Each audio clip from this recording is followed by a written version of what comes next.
எங்கள் அம்மா பண்ண எந்த பாட்டை கேட்டு நான் தூங்குனேன்னு தெரியாது.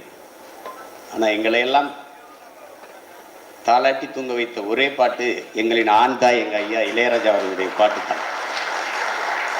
இங்கே சென்னைக்கு திரையுலகத்துக்கு வந்ததுக்கு பெரிய காரணம், வெளிப்படையாக சொல்லணும்னா பல பேர் வாழ்க்கைக்கு நம்பிக்கையை கொடுத்து படிச்சுட்டு எங்கள் அப்பாலாம் என்னை இராணுவத்துக்கு போச்சுனாரு, நம்ம சொந்தக்காரங்க மாதிரியா வாத்தியாரா போடலான்னாரு. ஆனால் இங்கே கொண்டாந்து இறக்கி விட்ட மேதை இவர் தான். பாட்டை போட்டு போட்டு போட்டு திசை திருப்பி விட்ட ஆட்களில் எங்கள் ஆள் தான் முதன்மையான ஆள். வந்து வாய்ப்பு தேடி அலையும் போது பசி என்ன பண்ணுறதுன்னு தெரியாது, செவிக்கு உணவு இல்லாத போது சிறிது வயிற்றுக்கு நெய்யப்படுங்கிற மாதிரி செவிக்கு உணவளித்து எங்களை பசி மறக்க வைத்த ஒரு ஆண் தாய் எங்களுடைய ஐயா இளையராஜா. அவர் சொல்லி தான் நாங்கள் கேள்விப்பட்டோம். மொசாட்டு, பீத்தோவன், பால்மரியட்லாம் எங்களுக்கு அவரால் தான் எங்களுக்கு தெரியும். அவர் சொன்னதுக்கப்புறம் தான் அவரெல்லாம் தேடி பார்த்தோம் இவங்கெல்லாம் இருக்காங்களான்னு. அதில் மொசாட்டு சொல்கிறார், உலகத்தின் ஒட்டுமொத்த துன்பங்களையும் அழிப்பதற்கு கண்டுபிடிக்கப்பட்ட ஒன்று தான் இசைங்கிறார்.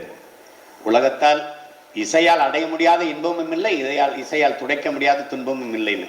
அது இன்னைக்கு பால்மரிட் இல்லாமல் இருக்கலாம், மொசாட் இல்லாமல் இருக்கலாம், பீத்தோவன் இல்லாமல் இருக்கலாம், அவர்களுக்கு இணையான ஒரு ஈடை இணைற்ற இசை மீது எங்களோடு எங்கள் அருகில் இருக்கிறாருங்கிறது எங்களுக்கு